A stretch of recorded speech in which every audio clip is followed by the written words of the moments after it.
other morning, I got distracted by something on the news that made me stop in my tracks. It was a story about a woman who almost died after using a weight loss jab that she'd bought online. And it really hit me. Not just as someone who's lived with obesity, but as someone who knows what desperation feels like right through to her core. Scams aren't new. They've been around for donkey's years. The fake Rolex that stops ticking before you get home, the fake Prada handbag. Even my late grandmother, bless her, once bought a solid gold watch from a bloke on the beach in Brighton. Must have been the 40s or 50s. Anyway, she got it home. Didn't understand why it wasn't working. And my dad said, well, there's nothing inside it, Mum. It was just an empty case. But you know what? Back then, it just felt cheeky, more than dangerous. All right, you lost a bit of money, you rolled your eyes. Lesson learned.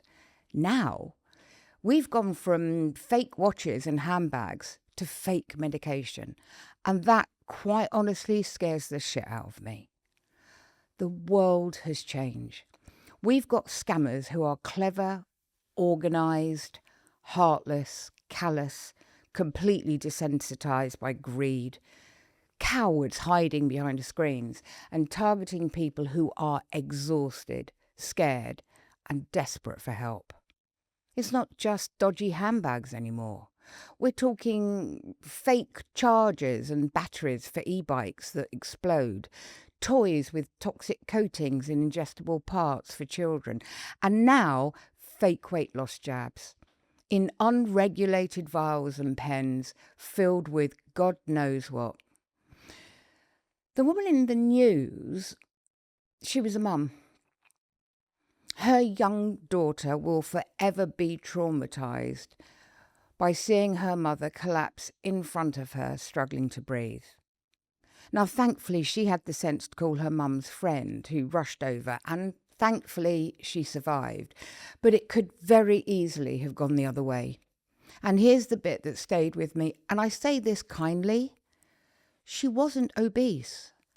I mean, looking at the photos in the newspapers, I would say size 12, 14. Not that it matters, but she wasn't someone whose life was immediately at risk from her weight. So why did she take such a huge risk with her own life?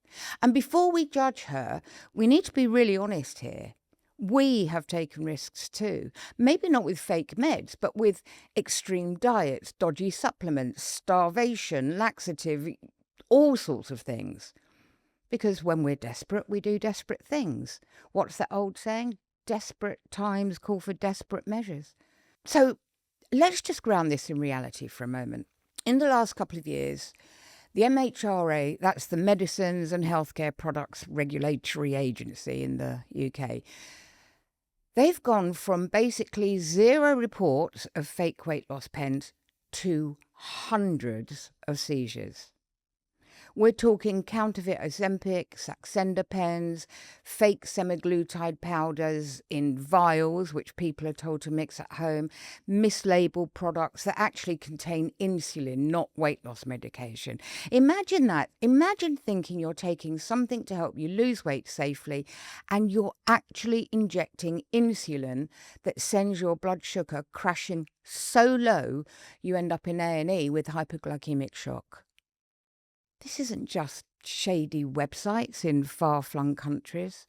Some of these fakes have slipped into legitimate supply chains in Europe, Austria, Germany, France, and into the UK. Social media, WhatsApp groups, beauty clinics, so-called wellness outfit, it's everywhere. So yes, this is serious. Not a bit of a dodgy buy on holiday serious. Life-threatening serious. Yet people still buy them. And let's be very clear, that does not make them stupid.